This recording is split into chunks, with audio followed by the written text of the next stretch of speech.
बोलिए राधा कृष्ण भगवान की जय। श्रीमद् भागवत महापुराण की जय। सद्गुरु व्यास महाराज की जय। सीता मेरी माता, पिता मेरो है राम। माता पिता के चरणों में बारंबार प्रणाम। इन दोनों के चरणों में बारंबार प्रणाम। सब द्वारन को छोड़ कर आयो तिहारे द्वार। हे वृषभान की लाडली जर मेरी ओर निहार। हे जनक की दुलारी जर मेरी ओर निहार। लखन सिया रामचंद्र की जय। पवन सुत हनुमान की जय। भक्ति भक्त भगवंत वपु चतु नाम वपु एक। इनके चरण वंदन किए नासत विघ्न अनेक। लखन सिया रामचंद्र की जय। पवन सुत हनुमान की जय। आज हम भगवान नाम महिमा का चौथा भाग सुनेंगे। आए सुनते हैं। और सुनने से पहले कुछ वंदना करते हैं, भगवान की आराधना करते हैं, भाव देते हैं। तुलसी तुलसी सब कहे, तुलसी बन की घाट। भई कृपा जब राम की, तो बन गए तुलसीदास। भई कृपा जब राम की, तो बन गए तुलसीदास। चित्रकूट के घाट पर भई संतन की भीड़। तुलसीदास चंदन घिसे, तिलक देत रघुवीर। तुलसीदास चंदन घिसे, तिलक करे रघुवीर। दया धर्म का मूल है, पाप मूल अभिमान।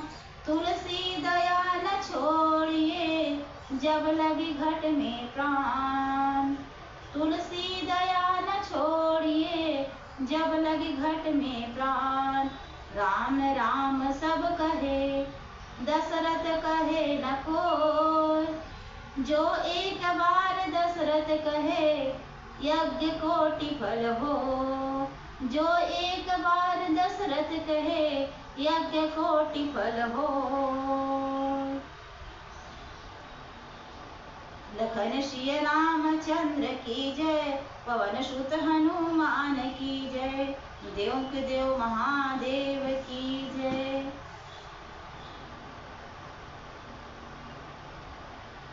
गोस्वामी जी ने अपनी रामचरित मानस में जो बातें कही हैं, उसमें से कुछ एक लाइन जो संक्षिप्त में यहाँ पर मैं बोलने जा रही हूँ। भगवान नाम के पीछे में गोस्वामी जी ने अपना 2 शब्द क्या विशेष रूप से कहा है, उसके बारे में बताने जा रही हूँ। पहले तो आप ये जानिए, रामचरितमानस गोस्वामी जी ने इनकी रचना की है। 24,000 श्लोक में वाल्मीकि रामायण में वाल्मीकि जी ने इनकी रचना की। तो 24,000 श्लोक को परिवर्तन करने वाला गोस्वामी जी ने अवध भाषा में इनकी रचना करके जन जन तक पहुंचाया। ये हम गोस्वामी जी के प्रति हमारा जो आदर है, सम्मान है, ये ऊंचा होना चाहिए। क्योंकि गोस्वामी जो तुलसीदास जी ने रामचरितमानस में 7 कांड बनाए हैं, 7 कांड की रचना की है। ऐसे तो 8 कांड है, लेकिन 8 कांड नहीं पढ़ा जाता और 8 कांड अच्छा नहीं माना जाता। ऐसे लोगों को करना है, इसके बारे में मुझे जानकारी ज़्यादा तो नहीं है, लेकिन 7 कांड रामचरितमानस में हैं। जो 7 कांड है क्या? 7 कांड है क्या?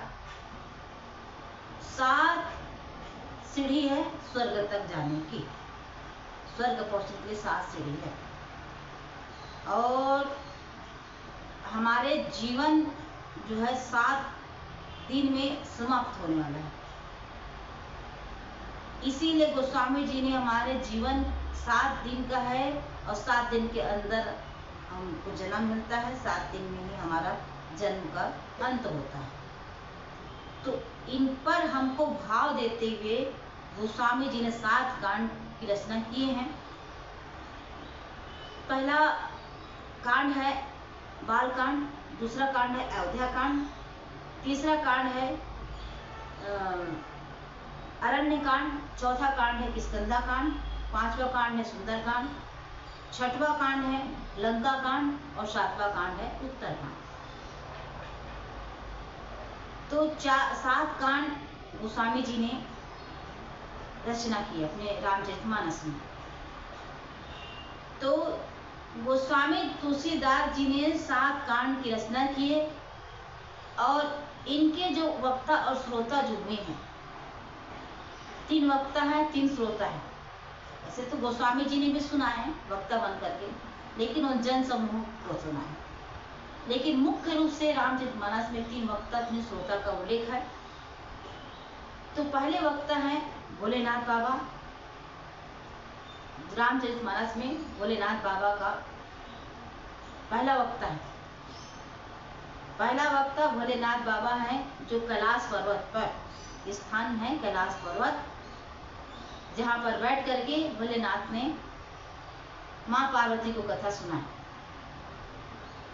और इनका जो घाट है, ज्ञान घाट के नाम से जाना जाता है। भोलेनाथ बाबा ने जहां पर कथा सुनाई वो ज्ञान घाट के नाम से जाना जाता है। और दूसरी कथा भरद्वाज मुनि ने अपने आश्रम में रह करके, पहले तो मैं आपको बता दूं कि आश्रम का अर्थ क्या है। आश्रम का अर्थ है घर। आश्रम माने घर, क्योंकि 4 प्रकार का आश्रम है। गृहस्थ आश्रम, पहला ब्रह्मचर्य आश्रम, दूसरा गृहस्थ आश्रम, तीसरा वानप्रस्थ आश्रम और चौथा जो आश्रम है वो संन्यास आश्रम। आश्रम का अर्थ है घर। उसी प्रकार मंदिर का भी अर्थ होता है घर। क्योंकि लंका कांड में देखिए, हनुमान जी जब लंका पहुंचे तो वहां लंका में जो भवन राजमहल जो बना था रावण का, उसको देख करके हनुमान जी को क्या हुआ, मंदिर मंदिर प्रति करि शोधा, देखे जहां था अग्नि ज्योत। क्या लंका में मंदिर था? तो मंदिर का अर्थ भी होता है घर। आप सुनिए, बस अंतर यही है, ये जो मंदिर है इंसान के रहने का अलग है और भगवान के रहने का अलग है। ये भगवान का मंदिर है और ये जो हमारा जहाँ इंसान रहते हैं वो इंसान के रहने का घर है, वो मंदिर है इंसान का रहने का मंदिर। तो ये जो है भरद्वाज मुनि बसही प्रयागा, भरद्वाज जी का जो आश्रम है ना, प्रयागराज इलाहाबाद में है, जहाँ भरद्वाज मुनि जो है कथा सुने याज्ञवल्क्य मुनि से। और याज्ञवल्क्य मुनि कौन है, इनके बारे में थोड़ा जानकारी जानने की कोशिश करें। याज्ञवल्क्य मुनि जो हैं भरद्वाज मुनि के दामाद हैं। और भरद्वाज मुनि किनके शिष्य हैं, तो कहा गया है यही भरद्वाज मुनि जो है वाल्मीकि के शिष्य हैं। क्योंकि वाल्मीकि के जब ये शिष्य हैं तो इनको तो ज्ञान पूरा था, फिर भी ये कथा सुने, है ना। पार्वती माता जो आदि शक्ति, इनके पास भी बहुत पूरा ज्ञान है। भोलेनाथ तो पूरा ज्ञान का समुद्र है, अथाह है उनके पास, भोलेनाथ के पास। फिर भी भोलेनाथ बाबा भी कथा सुने। तो भोलेनाथ बाबा ने कथा कहाँ सुने, अगस्त ऋषि के आश्रम में, है ना। अगस्त ऋषि के आश्रम में कथा सुने। कहाँ अगस्त ऋषि का आश्रम और कहाँ भोले बाबा का कैलाश पर्वत। दंडक वन में अगस्त ऋषि मुनि का आश्रम है और भोले बाबा का कैलाश पर्वत। फिर आ करके भोले बाबा ने कथा सुनी।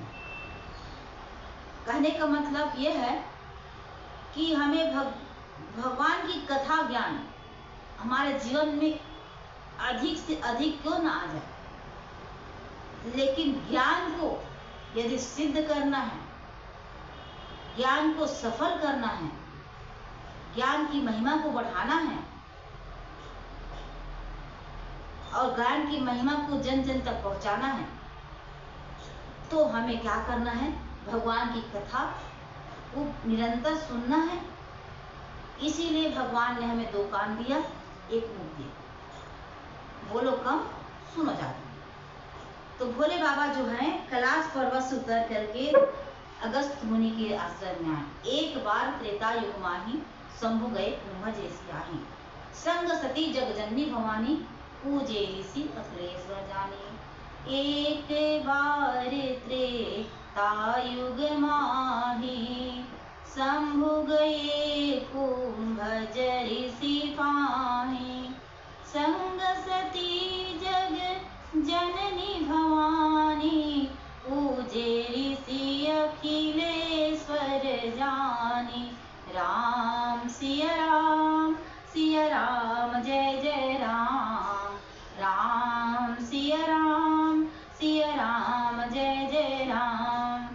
भोले बाबा कथा सुनने आते हैं तो संग में किसको लेकर आते हैं? सती माता को।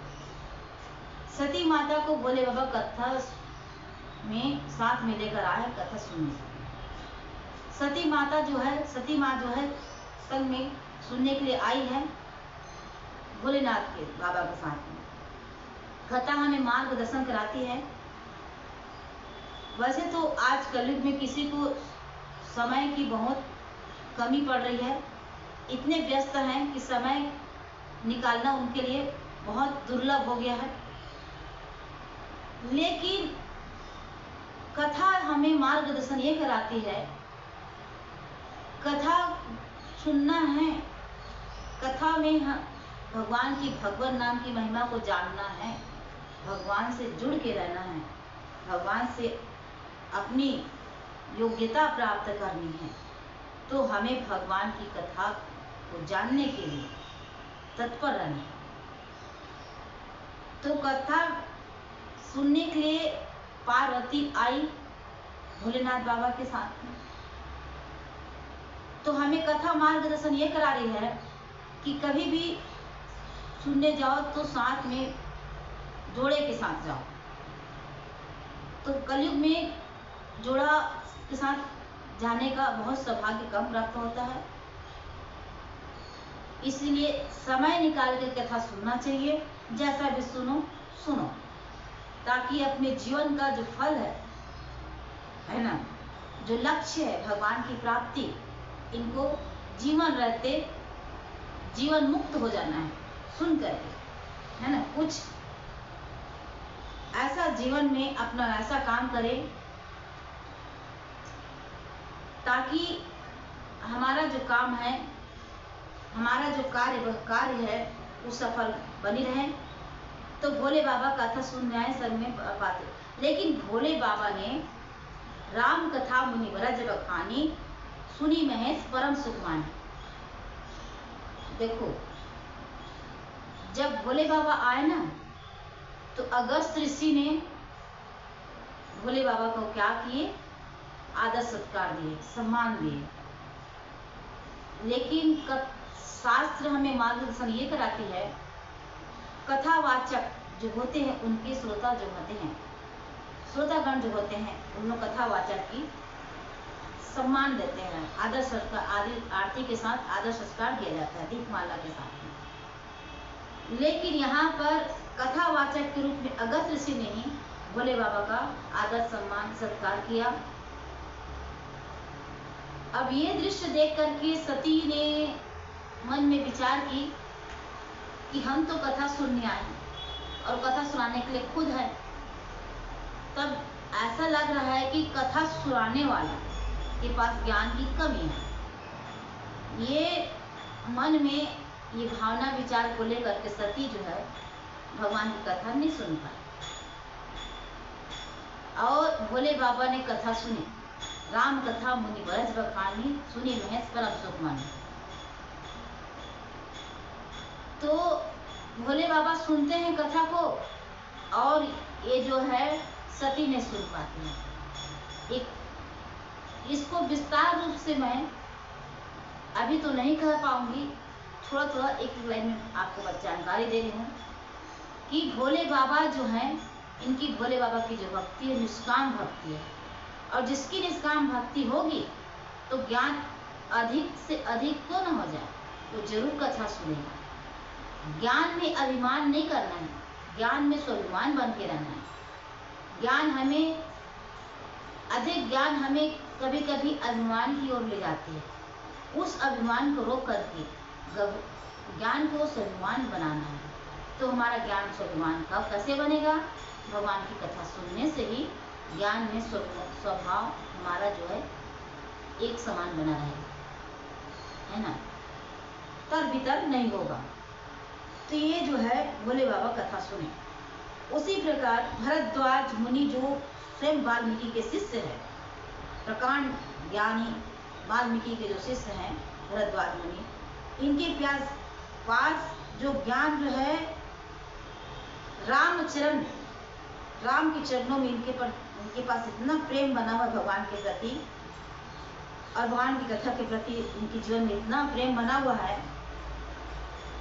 हम संसार में प्रेम बहुत करते हैं, संसारिक प्रेम हमारा बहुत होता है, लेकिन कथा प्रेमी बन करके यदि हम अपने जीवन को धन्य कर ले तो क्या होगा? हमारा जीवन धन्य हो जाएगा। तो इतना ज्ञान रहते हुए भी याज्ञवल्क्य मुनि जो है ना, भरद्वाज मुनि को कथा सुनाते हैं, और भरद्वाज मुनि जो है याज्ञवल्क्य मुनि के पास कथा सुनते हैं, मुखाग्नि से कथा सुनते हैं। तो ये क्या है, भरद्वाज मुनि का जो स्थान है प्रयागराज है, इलाहाबाद प्रयागराज, और इनका जो घाट है कर्म का घाट है, भोले बाबा का जो घाट है ज्ञान की घाट है। अब तीसरा घाट देखिए, तीसरा घाट जो है भक्ति का घाट। ये किसका घाट है? काकभुसुंडी का घाट है, भक्ति का घाट काकभुसुंडी है। तो काकभुसुंडी कथा कहाँ सुना रहे हैं? नीलगिरी पर्वत पर। और कथा सुनने वाले कौन है? पक्षीराज गरुड़ जी, जो स्वयं नारायण भगवान के वाहन हैं, ये कथा सुनने आए हैं। तो ये पक्षीराज गरुड़ जी कथा सुनने क्यों आए? इनको भी कथा में संशय हो गया था, जैसे सती माता को संशय हो गया, उसी प्रकार ये पक्षीराज गरुड़ जी को कथा सुन।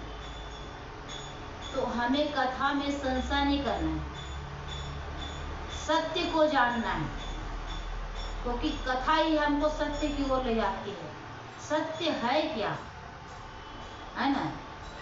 इसीलिए श्रीमद् भागवत महापुराण मंगलाचरण के रूप में व्यास जी ने क्या लिखा? सत्यम परम धीमहि, सत्य ही ईश्वर है। और जब व्यास जी ने मंगलाचरण के रूप में सत्यम परम धीमहि का जब वाचन किया, तब जाकर के व्यास जी जो 17 पुराण लिख करके बैठे थे, उनका मन विचार जो खिन्न उदास अवस्था में था, वो जो क्या है प्रसन्नता में उमड़ पड़ा, प्रसन्नता से उमड़ पड़े। तो ये व्यास जी जो हैं, है ना, व्यास जी को भी शांति और संतुष्टि मिली तो श्रीमद् भागवत कथा सुनने की, लिखने के बाद, है ना। तो देखो 17 पुराण तो व्यास जी ने लिखा, और जब 18 पुराण लिखने का था तो व्यास जी जो थे बुजुर्ग हो चुके थे, जरा अवस्था में पहुंच चुके थे। तो इसीलिए व्यास जी ने आवाहन किया गणेश जी का, प्रथम पूज्य श्री गणेश जी को आवाहन किया, और आवाहन करके गणेश जी ने श्रीमद् भागवत महापुराण की कथा लिखी। व्यास जी बोलते गए, और श्रीमद् भागवत कथा जो लिखने वाले हैं, लेखककार हैं, वो प्रथम पूज्य श्री गणेश जी हैं। इसलिए बोलो गणेश भगवान की जय, श्रीमद् भागवत महापुराण की जय। तो नीलगिरी पर्वत पर पक्षीराज गरुड़ जी कथा सुन रहे हैं, और ये इनका भक्ति का घाट है। अवतार भुजुंडे जी कथा सुना रहे हैं। वही गोस्वामी जी के बारे में हम ये बताना चाहते हैं, भक्ति दो प्रकार की है, एक सकाम भक्ति, एक निष्काम भक्ति। सकाम भक्ति जो होती है कामना को लेकर के जन्म लेती है, और निष्काम भक्ति जो है जिसमें कोई कामना नहीं होता, उसमें सिर्फ निष्काम, कोई कामना नहीं रखता, भगवान से मांगने की कोई इच्छा नहीं रहती है। भगवान से मांगो तो भगवान से भगवान को ही मांगो। भक्त को क्या मानना चाहिए? भगवान से भगवान को ही मांगना चाहिए।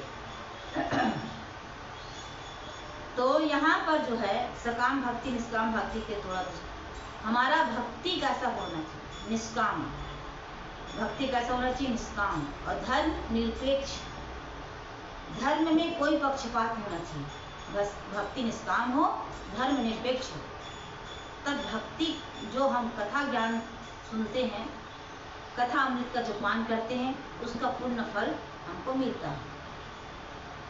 तो गोस्वामी जी ने इस प्रकार से मानस में क्या कहा? देखो, साधु असाधु के बारे में थोड़ा मार्गदर्शन करवाया, जड़ चेतन के बारे में बताया, हमारा गुण दोष का उल्लेख किया। तो जड़ चेतन गुण दोष के बारे में गोस्वामी तुलसीदास जी क्या कहते हैं? जड़ चेतन गुण दोष में विश्व किन्ह करतार, संत हंस गुण गणहि पै परिहरि बारी विकार। लखन सिय रामचंद्र की जय, पवन सुत हनुमान की जय, देव के देव महादेव की जय। इस प्रकार से गोस्वामी जी ने कहा।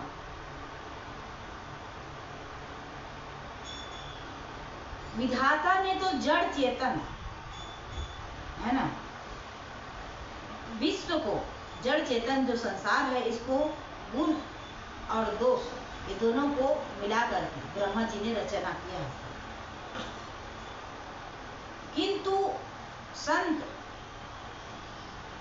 रूपी जो हंस है, इनके दोष रूपी जल को छोड़ करके, है ना, गुण रूपी दूध को ही ग्रहण करते हैं। संत रूपी जो हंस हैं क्या करते हैं? दोष रूपी जल को छोड़ करके गुण रूपी दूध को ग्रहण करते हैं। ये संत का स्वभाव है। संत का दर्शन हमारे जीवन के लिए अति पावन पवित्र होता है। संत दरस जिमी पाठक, और संत हमें सत्य के मार्ग पर ही ले जाते हैं, ले जाने वाला है तो हमें संत है। दूसरी रति मम कथा प्रसंगा, प्रथम भक्ति मम संतन कर संग। पहला भक्ति संतों का संग करना, दूसरी भक्ति कथा प्रसंग। तो संत जो है इनका संगति मिल जाए तो हम भी, जो हमारा शरीर को रचना जो ब्रह्मा जी ने रचना किया है, गुण और दोष को मिला करके, तो ये दोष जो है, हमारे जीवन का दोष जो है, गुण को छोड़ करके, हमारे शरीर के में जो गुण है उनको छोड़ करके अपने आप निकल जाएगा। इसको अलग से निकालने की जरूरत नहीं। मात्र संतों की संगत करने से, संतों की संगत करके हम प्रयास करें कि हमको संतों का संगति अधिक से अधिक हो। बस प्रयास मात्र से हमारी जो है शरीर का जो दोष है वो सब निकल करके, हमें छोड़ करके अपने आप चला जाएगा। अलग से इसको छोड़ने के लिए प्रयास करने की जरूरत नहीं है। जड़ चेतन जग जीव जत, दूसरे दोहा में गोस्वामी तुलसीदास जी क्या कहते हैं? जड़ चेतन जग जीव जत, सकल राम मैं जानी। बंदऊ सबके कमल सदा जोरी जुग पानी। बंदऊ सबके पद कमल सदा जोरी जुग पानी। लखन सिय रामचंद्र की जय, पवन सुत हनुमान की जय, देव के देव महादेव की जय। संसार में जितने जड़ चेतन जीव है, प्राणी है, सबको राममय जान करके गोस्वामी जी ने क्या किया, सबके चरण कमलों की हाथ जोड़ करके वंदना किया, है ना। इतने प्रकांड ज्ञान कथावाचक, है ना, कथा की रचना करने वाले, अवध भाषा में रचना करने वाले गोस्वामी जी जो है ना, ये क्या किया इन्होंने, पूरे संसार को राममय जान करके, है ना, जितने भी जड़ चेतन जो भी हैं, इन सब के चरण कमलों की हाथ जोड़ करके वंदना किया। हमें भी प्रणाम करना चाहिए हाथ जोड़ करके,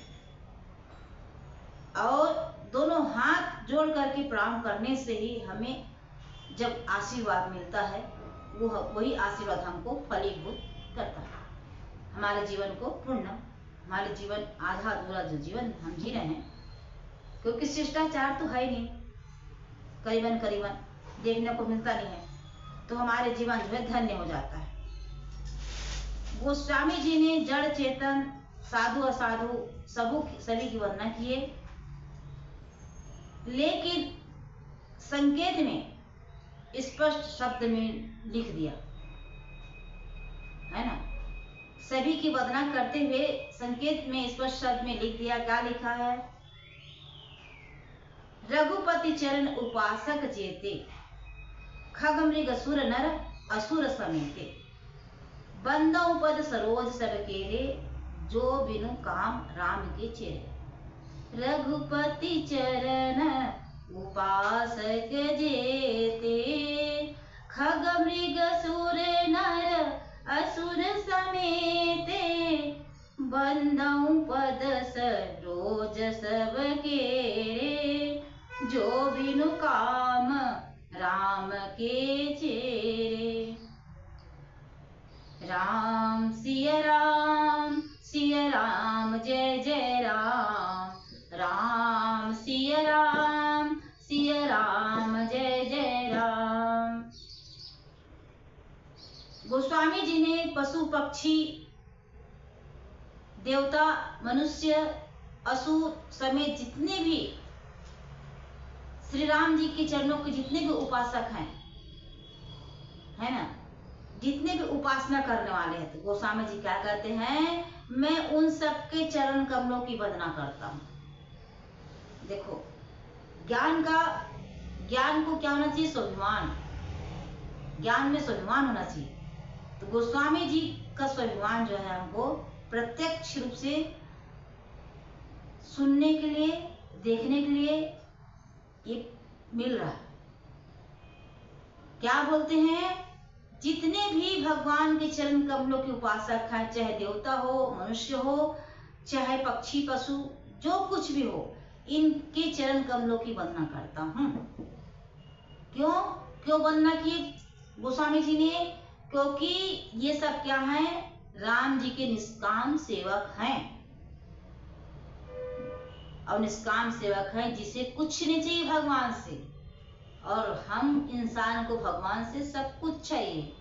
इसीलिए तो मांगोगे तो भगवान आपको फल जरूर देगा, मांगने से भगवान जरूर फल देगा, ऐसे नहीं देगा।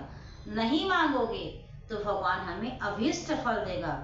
अभीष्ट फल का मतलब होता है जो फल हमने कभी न देखी, न सुनी, न जानी, है ना, तो वो फल हमको मिल जाएगा, जिसका नाम है अभीष्ट फल। इसीलिए भगवान से हमें मांगना नहीं है, है ना, भगवान की निष्काम भक्ति करना है। और निष्काम भक्ति करने वाला है तो मात्र मुझे भोले बाबा भोलेनाथ ही दिखता है, क्योंकि महामंत्र जोई जपत महेशु, कांस्य मुकुति हेतु उपदेशु, महिमा जासु जान गण राउ, प्रथम पूजियत नाम प्रभाव। महामंत्र जोई जपत महेशु, कांस्य मुकुति हेतु उपदेशु, कांस्य मुकुति हेतु उपदेशु, महिमा जासु जान गन राउ, प्रथम पूजियत नाम प्रभाऊ, प्रथम पूजियत नाम प्रभाऊ। राम सिया राम जय जय राम, राम सिया राम जय जय राम। राम का नाम भोलेनाथ बाबा बोलते हैं महामंत्र है। भगवान का नाम क्या है? महामंत्र है। जिस भगवान का नाम जो महामंत्र है, यही महामंत्र क्या है? भोलेनाथ बाबा जपते हैं। इसी महामंत्र नाम का नाम लेकर के, इसी राम नाम को लेकर के भोलेनाथ बाबा जो हैं काशी में क्या करते हैं? मनुष्य को मुक्ति प्रदान करते हैं।